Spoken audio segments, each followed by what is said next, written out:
I am the champ. I am the champ. Until a new champion is crowned, if somehow it's not me, I am still the champion, and I demand all of you call me that. And with that, allow the fourth year of the League of Assholes draft may now commence. I'd like to do something very dramatic here, something that would trigger the whole league, but instead I'm just going to take Lamar Jackson when I can find him. Are they alphabetical? Well, there's been 2 absolute meltdowns so far. The first meltdown was the meltdown of Matthew Berry's personality in that disgraceful 30-minute monologue. The second meltdown was Lawrence Jackson taking Jahmyr Gibbs third in Super Draft League. So I will, Superflex League, I will gleefully take Jalen Hurts, Super Bowl MVP. My team name is the Chubby Leather Daddies. So, All right, before I make back-to-back picks here, I'd like to remind everybody of 2 things. One, I still hate this league. It's stupid. I don't know why we play Superflex. Probably tailored to Matthew in some way. Number 2, I beat Matthew the one time we played last year. I just choked in the playoffs. With my first pick to conclude the first round, I'm going to be very brave and take Saquon Barkley since nobody wanted to do that. And then my first pick of the second round, I'm going to be a believer in the bounce back for Patrick Mahomes. In a league where, you know, people talk a good game and then they don't take the player when it's time to take them, I'm going to go with Drake London right here, the best player remaining on my board. I think he's a top 5 receiver here. And just on a side note, this league and draft order was rigged for Matthew Berry. That's why he has Jaden Daniels on his fantasy team right now. It's rigged. That's a very serious accusation you're throwing at winning Todd Zeal. Do not have much of a choice here. Wait, Matthew, What? Oh, good. if you took Kyler Murray as your ride or die, shouldn't you be dead right now? Yeah, here you are, monologuing. I was hoping we would go a full preseason without talking about him, so his ADP would go down. But we talked about him today, so I'm going to take. Who did we talk about? DeAndre Swift.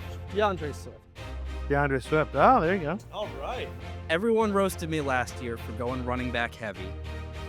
I'll get my quarterbacks eventually. I drafted Joe Burrow last year, and he was terrible. I don't even know who my second quarterback was. But I had... No, wait. I had Trevor Lawrence was my first pick. All right, I'm getting the gang back together. Last year on my championship-winning team, Jaden Daniels. Jaden Daniels. Yeah. Listen, all I know is only one guy in this room gets to wear this sticker, and it's effing me. Jaden Daniels was one of my quarterbacks last year when I won the championship for the second time in a row. And my running back was Derrick Henry, King Henry. You too. So, King Henry, come on back. My ride or die was Bucky Irving, and boy, will I be dead if he's not good, because I have him in every league. The plane, the pilot has ominously come on the PA, like, we have a fuel imbalance. But I'm taking Bucky Irving. yeah, I'm going to take Dak. We're going to stack up CD. Watch him throw the ball 44 times a game. Very few know that I was born and raised in Washington, D.C., so I'm very conflicted in making this pick. And if he fails miserably, I'll still be somewhat happy because it's a Cowboys quarterback. I'm going to take Dak Prescott. You know what's going to be great? No, super awkward. Preamble before taking a guy that was taken 3 rounds ago. considering Lamar Jackson. I'm worried about the offensive line, but at this point, Bijan Robinson is too much of a value for me to pass up. All right, I'll just keep stacking wide receivers. I'll take Garrett Wilson. Garrett Wilson's also taken. I can't see you guys. Garrett Wilson's also taken. Big Show, you're back in. Oh, man. You can tell it takes us 9 hours to complete a draft. Dude, it was brutal. So that was Adam. That was our producer, Adam. And so... He's got to change his name after that. Yeah, exactly. The guy, and anyone's curious in terms of like sort of who was who. Obviously, you recognize Denny Carter, Pat Doherty, and Lawrence Jackson, and hopefully the 3 of us. The Jaguars jersey, that was producer Steven. And the baseball hat asking me whether I should be dead or not, that is backup producer Pete. And the guy in the Patriots jersey, who thought he had Joe Burrow at quarterback last year, but wasn't. Right. It was, He had turned out Trevor it was Lawrence. Trevor Lawrence. That was stupid Dev. Emmy Award winning stupid Yes. Dev, by the Also, way. Emmy Award winning stupid Dev. Producer Damien is Chad Ochocinco. Yep. Chad Johnson. He didn't jersey. get any love in that though. He was in that. Was he? He took Dak. Yeah. Oh no, but right. He didn't. We didn't get a clip of him talking. Yeah, we did. He was in there. Yeah, sometimes you don't pay attention. I know it's crazy. I don't really. No, I was looking at my rundown. Anyway, yes, Ocho Cinco jersey. That's producer Damien. All right. By the way, Yeah. we have to show some love to both Mackenzie and Kelsey. They drink for free because they stayed for the whole draft. Not in the league. Those poor girls. Not in the league. You do. They filmed all that content. They're not even drafting, and they have to sit through the entire thing. The whole thing. They do social media for us here at NBC. So anyway, they're great, and they drink for free as well. Congratulations, and thank you to Mackenzie and Kelsey. Paul815 on YouTube said, League of Assholes, more like League of Idiots. Fair. Wow. Also fair. Maybe we Savage. change the name. Yes. I don't know. They might just stay. Yeah.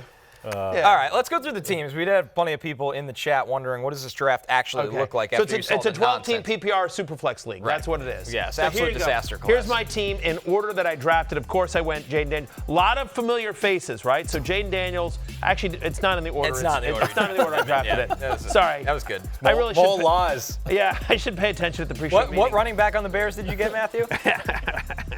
So, it's Manungai, yes, we made it. Kyle Manungai. So anyway, among players that I had on my championship-winning team last year, Jaden Daniels, Mike Evans, Derrick Henry as well. So my quarterbacks are Daniels and Drake May. Need him a lot. At running back, Derrick Henry, Chase Brown. Feel really good about that. Of course, I got Ja'Cory, Krosky, Merritt, and some upside there in Manungai, as you mentioned, and Jaden Blue. Manungai.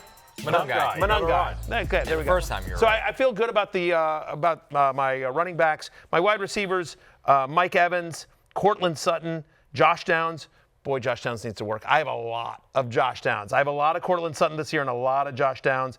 Also Darnell Mooney, Marvin Mims late. And Pop Douglas was my last pick. Laporta, my only tight end. I went with a one tight end strategy, so we'll see what happens. How about the chubby leather dad? I feel like, and you guys, by the way, weigh in on you guys can weigh in on the chat and everything like that. But I feel like the reaction from everyone was honestly annoyance because they felt like I had a good team. They had to admit I have a good team. I think everyone's just sick of you talking. I'm sure that too. What's going on with the monologues? For context, we have 2 microphones during this draft, right? And they're clip-on mics, so you Yeah. probably didn't even notice them. One gets passed around for whoever's drafting, right? Makes sense. You're making a pick, you're reacting, you might say something funny.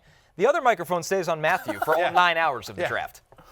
So I just don't know why I kept giving speeches. I felt pressure to talk. You didn't have to. By the way, the other reason that Mackenzie and Kelsey drink for free is that I didn't realize the mic was on me, and so I'm eating pizza through the first 2 rounds. So I'm sure there's a lot of stuff they couldn't use because all they hear is me chewing Chomping on away. chomping away the grazing beast that I am. So It's just every pick. Yeah. Back when I was a boy in College Station, that's why I'm taking Chase Brown.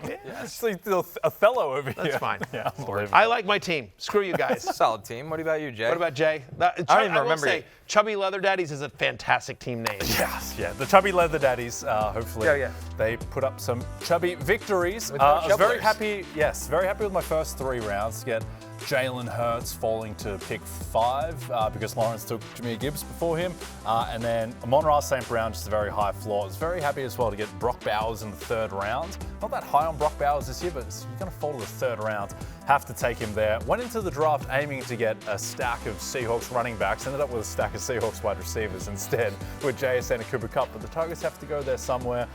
Justin Herbert was QB2. He ended up falling to QB 19, 20, which I just think I get that they're going to run the ball, but it's Justin Herbert. I just think when you're a top 6, top 7 quarterback on talent, you cannot fall that far. And then on the bench, just again, we talked about Quinshon Judkins as a swing. Daniel Jones I like as a QB3 who can slot in if Hurts or Herbert get hurt or for a couple of bye weeks. Hollywood Brown, I think, is going to be viable in the first 6 weeks of the season in particular. Yeah. And then Najee Harris, that was more of a content pick. And then Kendre Miller, who I do think, if Alvin Kamara goes down like he is going to be, I think they're going to run the ball a lot in New Orleans. I think it's a solid offensive line. I think he's got some explosiveness as well. So some upside swing. So I think I think for a team that waited on running back, which your wide receivers are ridiculous. Like, having, JSN as, Amon-Ra and JSN, and I think Kupp is great. Like, your 2 tight ends as well. Like, you have Bowers, and then you also have Tucker Kraft. Yeah. So I think you have a trade piece there, assuming Kraft pops the way we all think he does. So for a team that waited on running back the way you did, I thought you landed 2 good ones in Pollard and Warren. You just don't have a ton of running back depth behind them. So you really need those 2 guys to work, and they're both on the lower tier of kind of running backs you'd want. But again, I mean, Hurts and Herbert are great. Browers is a superstar. The wide receivers are sick. Like, I think it's just that. I think it's the running back depth is my one question. And we're going to talk about Dev's team and his all-in running back strategy, which kind of derailed the draft a little bit for everyone. Yep. I would say that just being in the draft at the moment, like, you don't want to reach for, like, position because you don't have that position fill. Just take the better player. Like, I just don't want to take, I was like, I was like, I wanted to take I had a choice between this is Dev's stupid Dev's team. Go ahead. So Dev basically just loaded up running back. So he took Bijan Robinson as his first pick, then Devin Achane, Kamara, Kenneth Walker, Chuba Hubbard. So basically, I think 5 of his first 6 picks were running backs. Which alters the draft. Yeah, didn't entirely stop there. Still took Tyler Algier on his bench. And so that when someone just goes in with like an outlier aggressive strategy, it kind of just warps everything. But at the same time, like, I just think that for the most part, it's like the NFL team's drafting. Just take the best player available. I know. The weird thing is I don't hate his team. No. This worked for him last year. He needs those wide receivers to pop. He doesn't have a lot of wide. Similar to you. But like in theory, one of those running backs he could trade. Yeah. And this is what we always talk about when you're in a draft. Like, don't freak out if you're on the end of a run. Just draft another player if you have it, because again, like if Tucker Kraft pops, then Jay can trade Bowers for a superstar. Right. And Dev could certainly trade Ken Walker or one of his running backs to fortify his wide receiver position. As Kay Gemma points out, Dev hoarded the running backs. Yes, he did. I'll show you. So I had to react to that in this draft. I had the last pick thanks to Todd Zeal. Thanks, Todd. Thank you, Todd Zeal. Emmy Award-winning Todd Zeal. Put some respect on his name. Emmy Award-winning Todd Zeal. Fortunately for me, I still was able to get Saquon Barkley with the last pick of the first round, so I got a hero running back. And then I took Mahomes. I'm a big believer in Mahomes this year, and it is Superflex. So I had to have that quarterback before the dreadfully long wait. And with Dev taking all those running backs, I just drafted backfields, guys. I have Barkley with Will Shipley behind him. I have Kyron Williams with Blake Corum behind him. So if one of my 2 hero backs get hurt, I have some kind of handcuff situation. But then, I kind of just went all over the board. Jordan Love and Mahomes, I feel good about them as my 2 quarterbacks. I'm a big believer in Travis Hunter. He's my wide receiver too, which might scare some people, but I like the upside. And then hopefully Ricky Pearsall and Rome Odunze have breakout years. I need T. Higgins to stay. I have a ton of Pearsall this year. News, though, by the way, Juwan Jennings back at practice for the 49ers. Looks like he's going to practice. Seems happy. So whether it was injury or contract, whatever kept him out is now done. And Jennings, I think, one of the bigger bargains on draft day for people that took a chance, because he was dropped a ton. I'm hoping it works out as well. Shout out to backup producer Pete and Fried Collie Power, one of the best names in the league. I also liked his team as well. Thursday night, the NFL season kicks off with the historic rivalry as the Eagles host the Cowboys. NFL kickoff presented by YouTube TV. Thursday, 7 p.m. Eastern Time on NBC and Peacock. Last call is coming up next. We got our best bets for MVP.